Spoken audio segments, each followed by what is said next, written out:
going to illustrate how the economy self-corrects itself. Okay. When we say the economy is self-correcting itself, it just means we are coming back to full employment. Okay, that's all that we mean when we say the economy has self-corrected itself. It's come back to full employment. Okay, so what is the main idea between classical economics?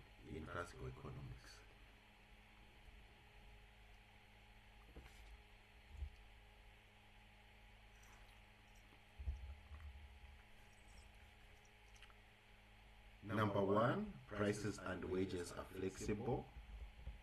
Okay. Prices and wages are flexible. What else, colleagues? So what was the question? What is the main concept behind classical economics? What are the ideas behind this school? So I've said one, prices and wages are flexible.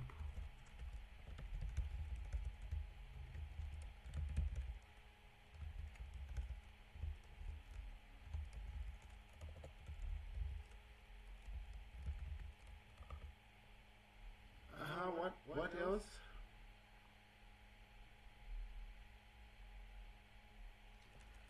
Markets are self-regulating, okay?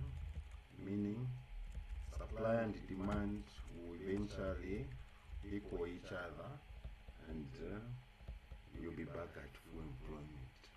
Okay? Markets are self-regulating. Which markets? The labor market and the goods market. Okay? This is where we bring that word laissez-faire. Okay, laissez-faire. That's how you pronounce it, colleagues. Laissez-faire. Okay. What does laissez-faire mean?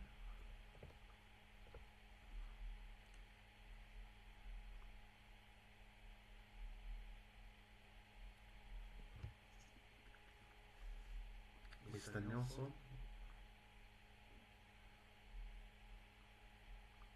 Madam Yvonne?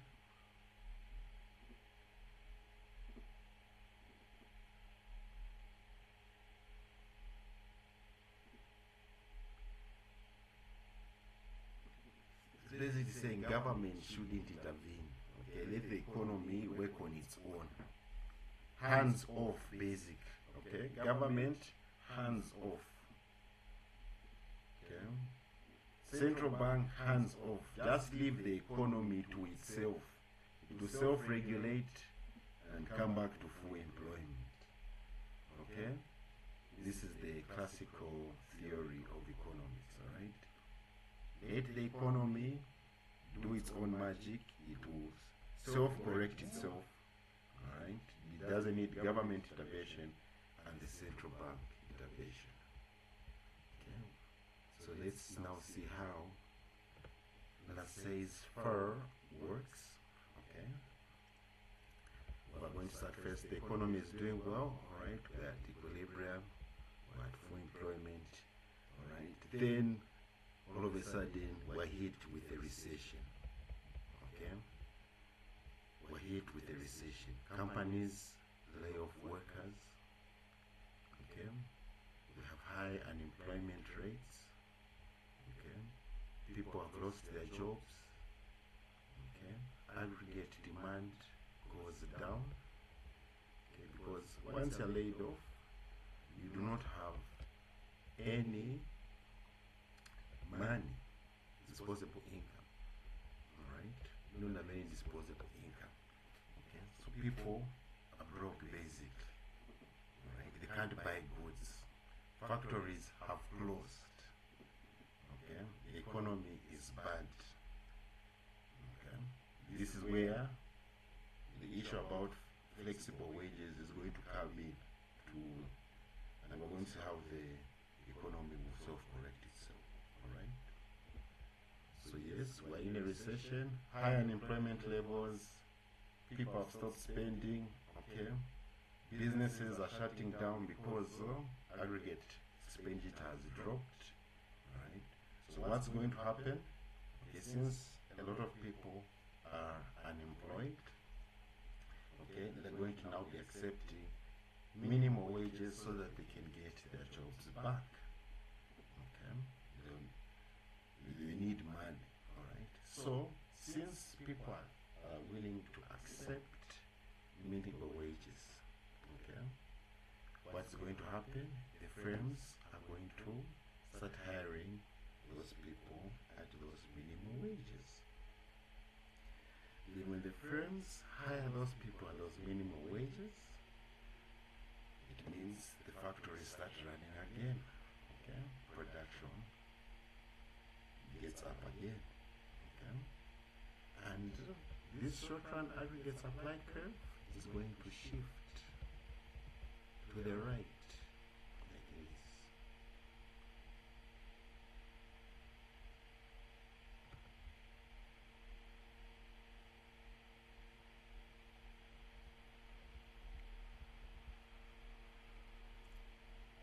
Okay, factories are back, all right?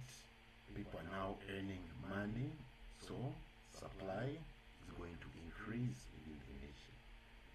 Okay, and this is where Say's law comes into play. Say's law says supply creates its own demand. Okay, supply creates its own demand. Okay, so as people come back to the factories, goods are getting produced, people now start earning their money, okay, their income, and then spending starts to normalize within the economy. Okay, and you are back at full employment. Any questions, colleagues?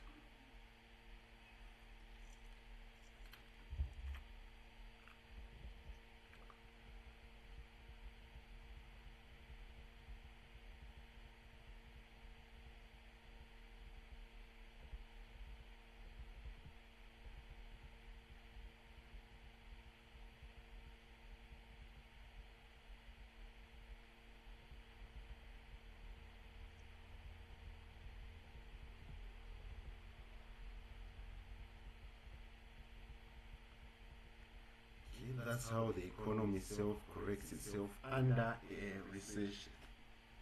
Okay. People accept lower wages, they get back into the factories start to produce, people start earning their money, spending comes back within the economy, and eventually the economy picks up. Okay, back to production basically. Mr. Mwaba. There we have 3 points of prices. There's price 1, price 2, and 3. So now, the origin one, or I mean the normal one, it's A. Then after there's some shutdown of economy, I mean like businesses, companies. Then the AD, which is aggregate demand, will shift down to create price 2. Then, after people got employed again, then the market, I mean the economy starts running again. Then the supply will shift to right side to create price number 3, which is the lower one. That's how it works. Theoretically, okay, all this is theoretical. Theoretically, when you started from A to B,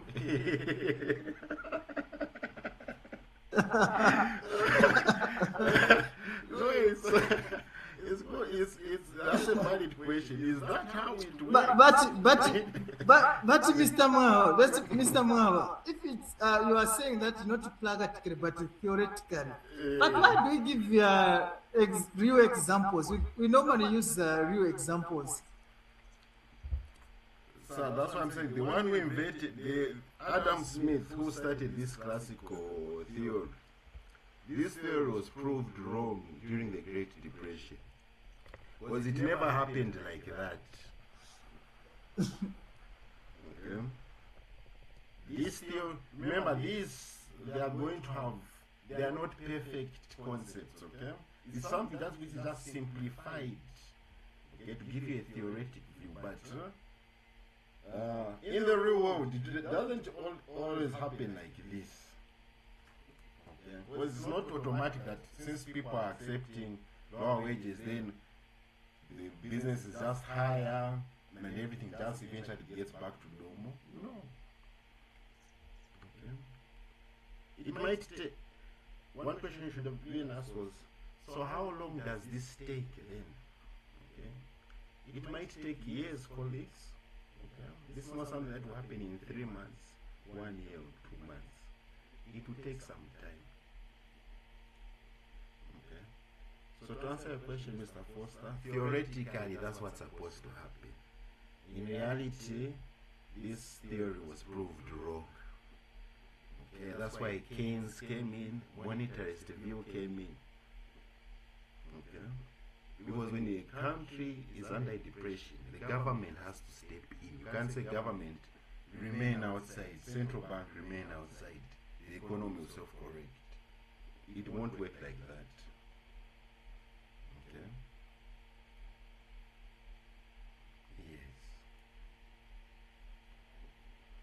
So the reason why price level is decreasing, because people out of jobs, there's less spending. Okay, so price level just is dropping. Because those firms that are producing and selling goods, their goods are sitting on the shelves. No one is buying. Okay.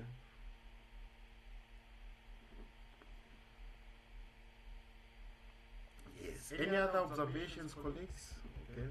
This is where you put critical thinking into play. Okay. Yes. Any other observations and criticisms, colleagues? Yes, I also want to be very clear on the same diagram, sir. What do you want to be clear on? I almost actually asked the same. I actually wanted to ask the same question that Mr. Foster asked. But at least, yeah, maybe you can just try to explain a bit more so that we can understand fully. Oh, the whole explanation again. On the diagram, yes, sir. Yes, you start at point A, madam. Okay, the economy is doing well. All right. Yes, you have a recession. Okay. Okay. Recession. In real life, it's when your GDP starts to drop.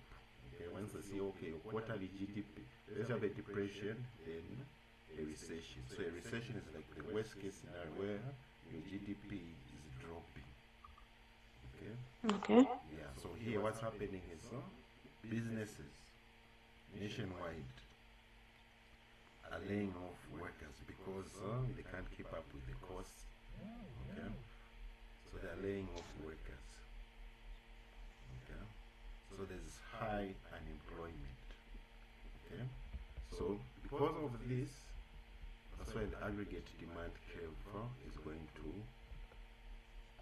shift to the left. Okay? Spending within the economy has dropped. Okay? That is phase one. Are we okay with that, Madam Diana? Yes, I'm following. Okay. Does this happen in real life? Yes, somehow, yes. Okay. So now, once there's high unemployment, less spending within the nation, right? How the economy gets back, since there are a lot of people who are unemployed and don't have money, okay? They are willing to work at minimal wages. Okay? Okay. And so, because of those minimum wages, the factory starts hiring them back. Okay? Yes, sir. You are getting a salary of 12,000, due to the recession, now you are accepting a salary of 1,000. Okay? So now, as the workers get back into the factories, okay, production gets back running again within the nation. Okay? The factories start producing. Okay? So, as they are producing, what they're producing, this is what is causing the short run aggregate supply curve to shift to the right. Okay?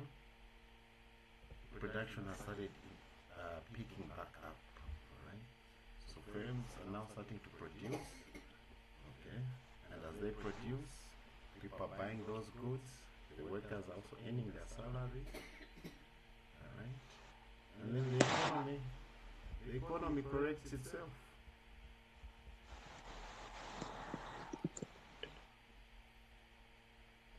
So, Mr. Mwao, that graph, it's under classical theory. Yes.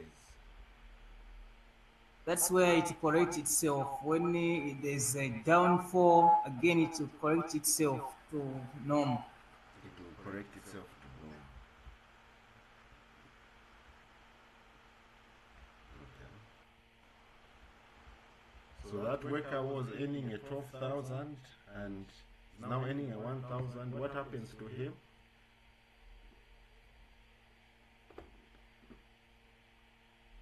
That's what you should be asking. The worker was doing what, sir? The worker who was earning a 12,000, then the recession hit. Now they're earning a 1,000.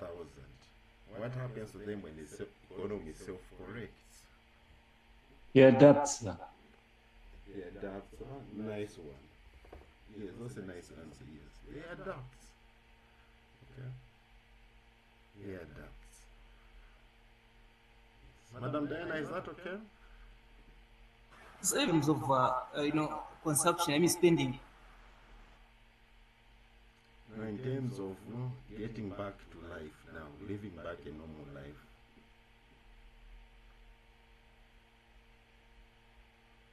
But sir, this theory, This theory. it's a perfect theory. But Mr. Mwao, it makes sense. It makes sense. No. It doesn't make sense Theory, because not fact. Mr. Gasson, just for example, now as Mr. Mwao was put it, someone was getting 12,000, but now is getting maybe 1 pin. So what will happen to the supply of goods and whatever? What will happen? They will reduce the prices. After reducing the prices, that man who is getting 1,000 now he will be able to do what to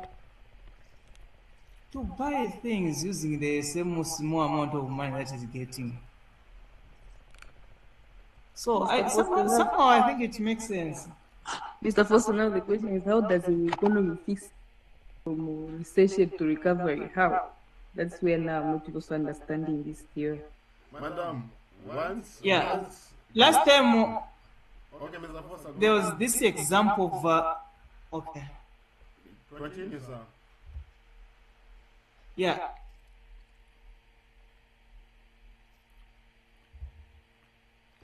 You can continue, Mr. Foster. Yeah, so what I was saying that I think the good example is Soweto market, where it says it collects itself. When the prices of tomato is high, then the demand will go down.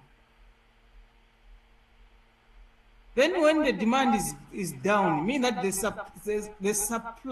supply will also do what? Will go down.